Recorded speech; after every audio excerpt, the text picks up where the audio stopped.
Welcome back to the FitBiz Journey podcast. On this episode, we are going to talk about some crazy habits that we have. For example, for one, we like to start each episode with clapping really loud and also with a dance up. I win every time.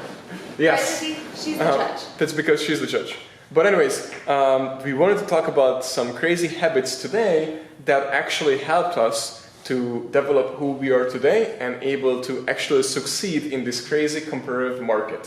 So let's go, here it goes, because this is our crazy habits that help us to become successful. And actually, I don't know if you guys remember some of the previous episodes on the FitBiz journey, not the podcast actually, the journey of an entrepreneur that we also have on YouTube. So if you're not subscribed to our channel, you're missing out, because the journey of an entrepreneur is basically all the behind the scenes of the operations, the crazy habits and the crazy to-dos that we do every single day. So if you have not, just look it up and you can actually see us every single day. Yeah. Basically a vlog for you and all about the success. But anyways, why I'm saying this is because we had an episode where we flew out to Arizona, and actually they hired me to speak at this fitness conference about the crazy habits that I have.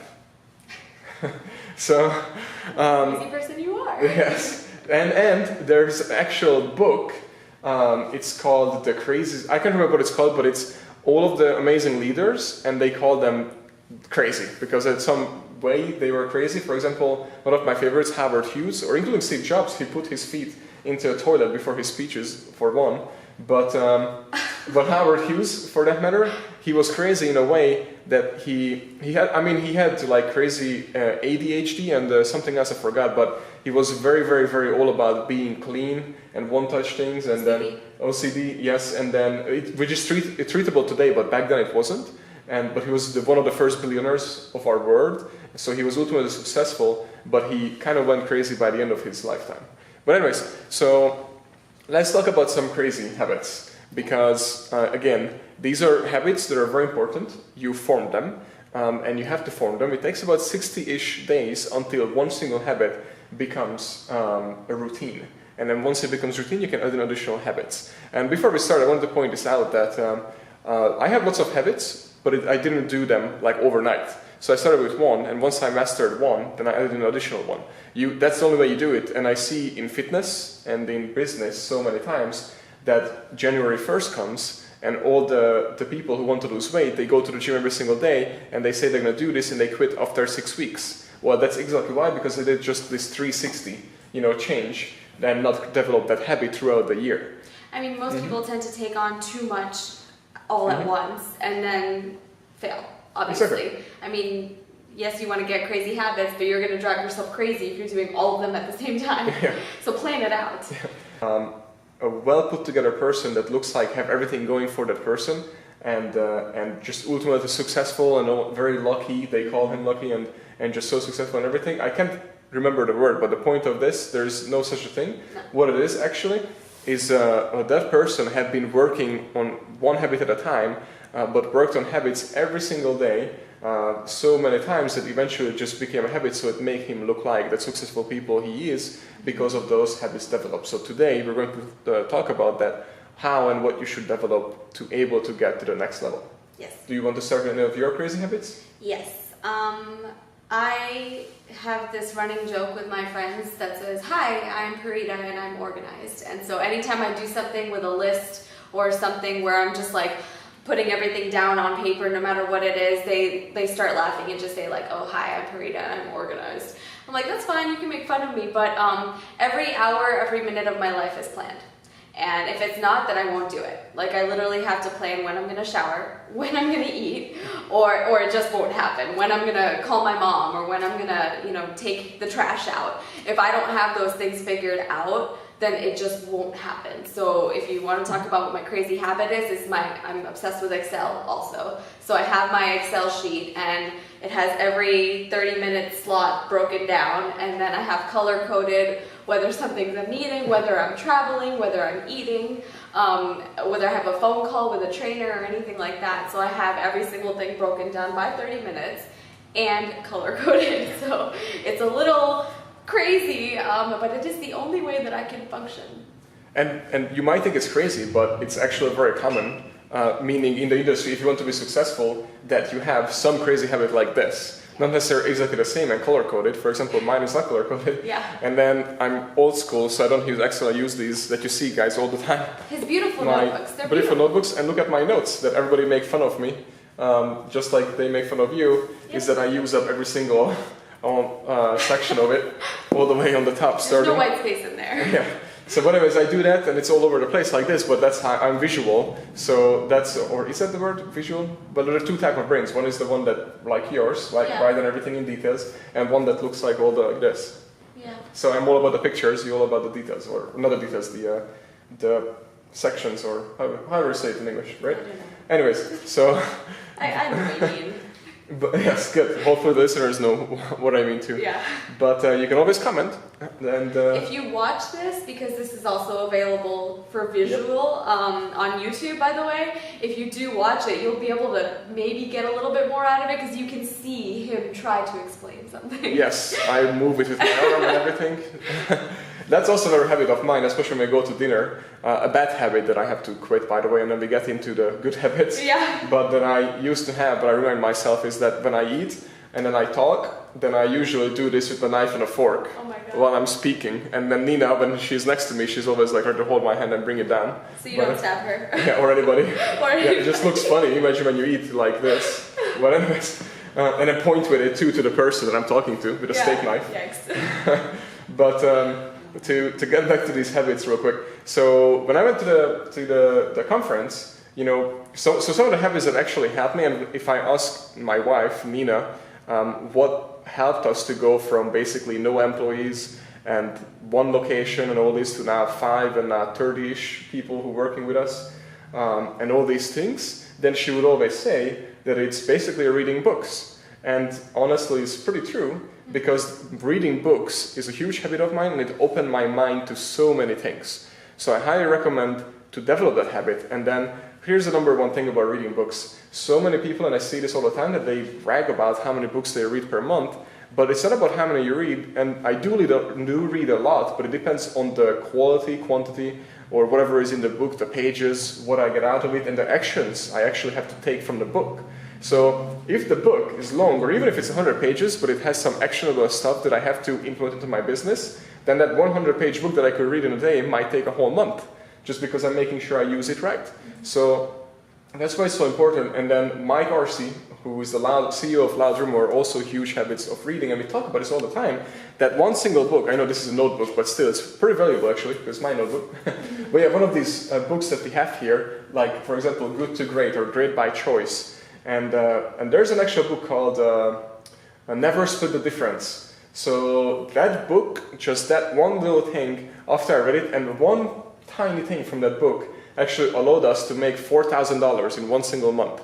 So the book cost me $14.95, I believe, when I bought it on Amazon. I read it, and after a month, it brought me $4,000. Just one thing that I have learned it. And you might ask, what was that one thing? And I tell you, read the book. But no, actually it's different, because here's the thing.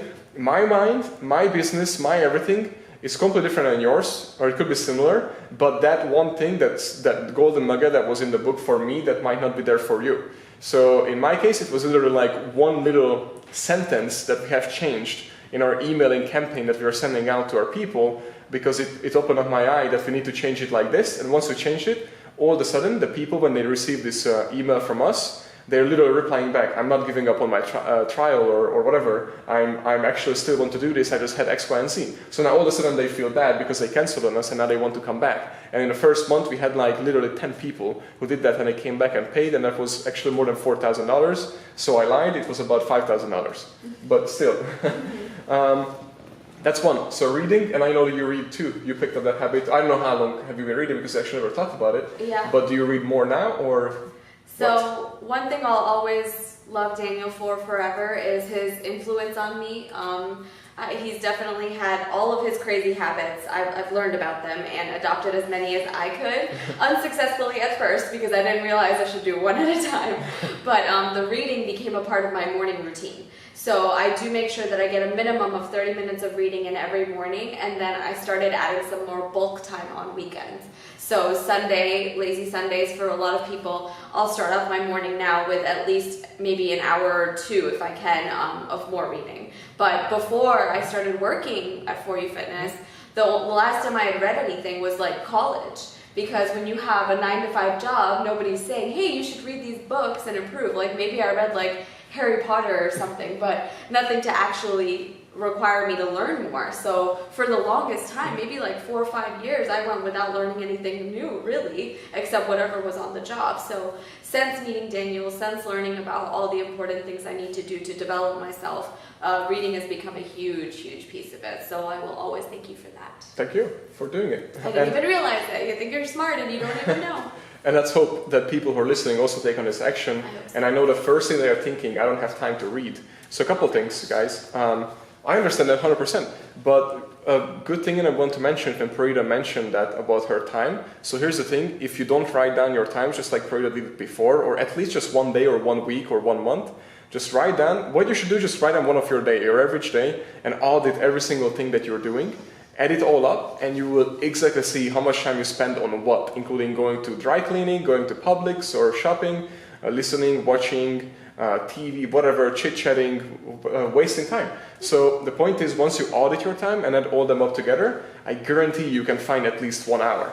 And then the other thing, so the reason, because reading, you might say, oh, it's not a crazy habit, I read too. Well, so mine makes it crazy because, one, it helped me to speak better English because my English was horrible. So for me, reading is actually pretty hard still. But I just force myself to do it. And it's not like I like it, by the way. I just do it because I know I have to. Just like working out for me, I do it because I know I have to. And then I learn and I use. And I see the growth. So that's why I do it. But the thing is, so my crazy habit is I get up in the morning at 4, I start reading at usually 5 a.m., but I get up at 4:45 every morning, including on the weekends, besides Sunday. Sunday I get up at 4:50, so I sleep in a little bit. But anyways, what happens is that I get up and I usually read for 2 hours. So that's why it's crazy, because I get up early in the morning and the first thing I do is coffee and read for 2 hours. And then I make notes after that, of my readings. But then, so that's 2 different habits. So don't just start to get up in the morning and start reading. First start with getting up early, right? And then once you get used to that, you can start reading. So that's the second habit. But remember, it takes about 60 days to implement that, so make sure you do that. And then lastly, and you guys are going to think that I'm just batshit crazy, is that, I just stopped for a couple of weeks just because I didn't have as much time to eat and I usually cut down on eating. But on Mondays, so I usually stop eating on Sunday at 8 p.m. and I won't eat again till Tuesday, 1 p.m. after my workout. So yes, most people when they hear it, they're like, what did you just say? Yeah. I quit right now. Right. I'm not going to do that. Yeah. And it's not for everyone, by the way. So it's my crazy habit. You need to find yours that will generate you the revenue that you need and the success that you need. I do it because health benefits. And second is because I can literally laser focus and just go all day. I feel like I drank 50 cups of coffee, even though I don't drink that much, but I feel like that way because I'm just so wired and I can focus and food just slows me down. So on Monday, I can get so much done because of that. And I won't even until Tuesday at 1 p.m. after I actually work out. So people are like, and you eat and you work out on an empty stomach after not eating for over 2 days? Yep. Yeah, after a certain point, you're so hungry that you're not really hungry anymore. So it ends up being okay. Once you've made it past a certain threshold, because I've tried it too. I think the only reason why I didn't continue with it is because I miss food. Well, it's also a habit though, by the way. So what you just mentioned, the hunger. So what you guys feel, as soon as when you start fasting as brand new, what happens is that the hunger kicks in because it's a habit that you used to eat at this time. Your body's pretty smart, by the way. It's trained to know you normally get fed at that time. And then once that's over, they're like, all right. Yeah, it's good. Yeah, exactly. So to get back to the habits, yes, you need to able to be successful. You definitely have to, first of all, audit your bad habits, because some people have some bad habits, like going home, turning on the TV, sit down and turn on Netflix.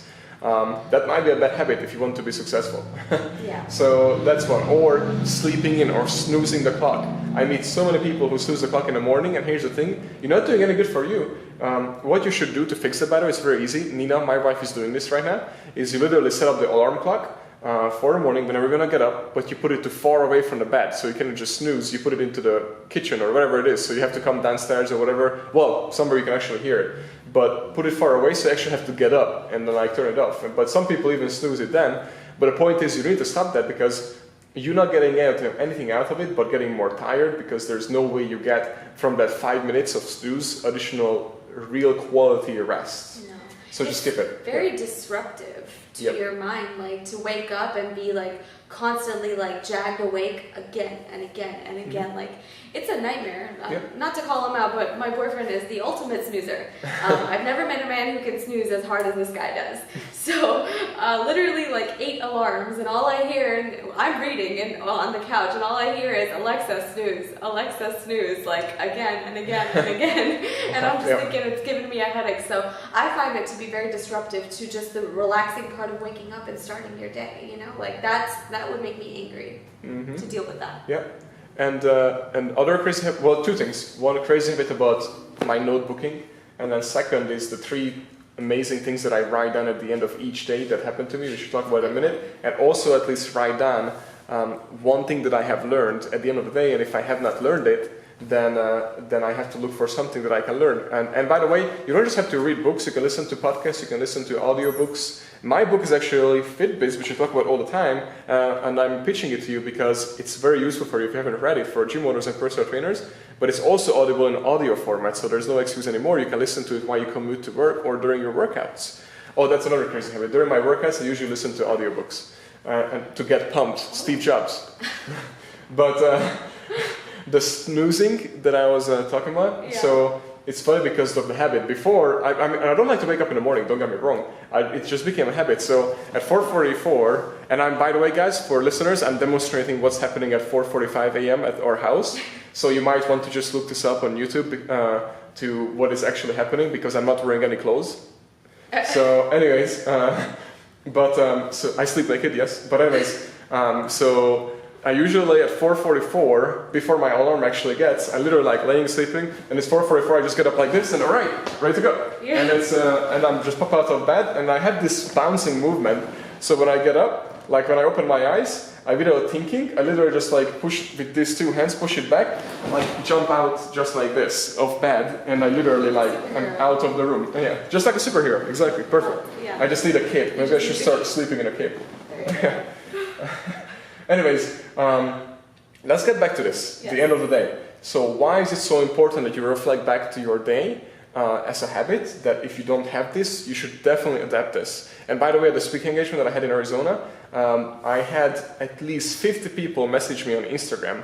And if you don't follow me on Instagram, it would be amazing to join, if you could join the community. It's literally my first name, Daniel, and there's a Z, my middle initial, Zoltan. And my last name is Nyiri, Nyiri. So if you could follow me or search for me on Instagram, it would be great, because you can engage with me so easily, and I reply back to almost everybody. But I had about 50 people from the speaking engagement reached out to me, not just after the speaking, but like a month or 2 after the speaking. The most important one that I like the most is that they reflect back to their day, and they write down 3 positive things that happened to them that day. Because what that do is to you, to your mind, you're training your mind how to look at the positive even if you had a freaking horrible day. And that positive will allow you that anytime that something negative happens to you in business, to able to actually focus on the positive and turn that negative into positive. Like the market crash, and I know it's a bad example, but so many people have been out of business, and so many people made so much money on it. I know it's all about the opportunities as well, but if something horrible like that happens to you, there's also something new comes out of it, as long as your mind is open to it. Like you can't even see that if your mind is just in the negative all the time. Exactly. Yeah. And that's something that I'm trying to add into my routines right now, and my habits, is to start having more of like an evening routine. I've nailed the morning one, I've finally got that one under control, but now I need to do the evening one, where I'm writing down things that I learned, when I'm closing out with 3 positive things. That's my next goal. Just so you know, now you can hold me accountable to it. Yes, I definitely will. Yeah. Just like you guys, if you message, I will hold you accountable. Yes. But to get back to that, the mindset, it's so important, guys, because think about this, when you have personal trainers, employees, clients, all these things, they will set you in such a bad mood sometimes because they're not doing stuff, like not cleaning up, not doing their job, or messing up stuff. But we're humans, we make mistakes. If you don't want that, then you're going to be replaced just like at Walmart or at McDonald's, they're replacing the humans with computers. Yeah. So, but the point is, and yes, of course, there is a limit to it, but the point, what I try to say is, when you come into the studio, there's 2 persons. There's either you're the person who comes in and says, shit, there is mess there, there's this, they didn't clean up, they didn't do this. I'm so pissed, I'm gonna rip another one to everybody. That's one, right? Option two is you come into the same exact studio, same problems, but then your mind, because you trained it, you actually look around and like, all right, the weights were put back, and then, oh, the clients are so happy, they're laughing around, the trainer was on time, and you just look at the positive, and yes, you still see the negatives, but your mindset from the leader up there is trickles down to your employees and to your clients. So if you're always in this negative and you're picking on them, then they're gonna push that also to the client, and it's not gonna be good for everyone, and it's gonna be like this bad moral. So, to fix it is what you're already adding in, is literally changing your mindset so you open up to the positive and you triple down on the positive, and of course, hopefully it will pushes the negative away, and you still have to address some of the negatives, but you really just have to focus on the positive for yourself and for your people. Anything? No, beautiful. Thank you. Adding it to my You look beautiful too. Oh, thank you. So, then I guess we should wrap this up, this episode, because we're running out of time. But guys, again, each episode is going to be transcribed as well. So not just as this is on video, audio on Facebook, Instagram, IGTV, on our blog, on firstandlastname.com, danielneri.com, and soon paridapatel.com. But right now it's danielneri.com. I have the podcast listed, I have the blogs listed, I have our vlog listed. Everything is there. You can find it, you can organize it, and you can definitely join our community, because we're actually creating the FitBiz Weekly Digest, which we're going to launch pretty soon. Every Monday, if you subscribe, you will receive the summary of all of our podcasts, the summary of all of our video, and so many things. You will see, what to read, and what to listen to, and we're also going to bring in some industry leaders and news to share. And one thing that I also wanted to share with you guys is, you might also say that I don't have time for this. I wanted to bring up Mark Fisher Fitness. You guys should Google it and look it up. So cool. It's very cool, but they spend 10 hours per week on top of their work hours to do personal development. Each trainer, each employee, each leader, everybody at the company. So if they did it, and I think they did 4 million in revenue. If I said it right, you can actually look it up in Entrepreneur Magazine. All I can say is, you need to do it if you're not doing it yet. Yeah, it'll pay off in the long run. You might not see it today or tomorrow, but you will see it over time. So it's invest definitely for the long run. Yeah. Absolutely, you have to invest in yourself. It's the most important thing that you could do to be successful. So start with the habits. Make a list of the habits that you want to form. Check one off at a time. Allow yourself the appropriate amount of time to actually develop that habit, so that you're not just failing at it immediately. And let us know what your habits are. We'd love to hear if you're doing something that we're not, and we could learn from you too. That would be fantastic. Yes. So we would love to hear from you. You know who is really good at habits also? Chris, what's his name? Fancy? I'm butchering his name. CEO of Trainual, founder. That is from the Chris. the R rowing. Anyways, we'll he's put it in the amazing. notes. Yeah, we should have him on our podcast soon, actually. So, That would be great. so yeah, he will be. He already said yes. So he will be one of our amazing guests. Anyways, we really appreciate you guys listening, because of you, we can actually do this every single day. But we just really appreciate you. Really, just thank you very much. And please, if you could, share this episode with somebody who could learn from it to develop some new habits. Please rate the episode, and please put any comments that you may have below, and we will reply back, I guarantee.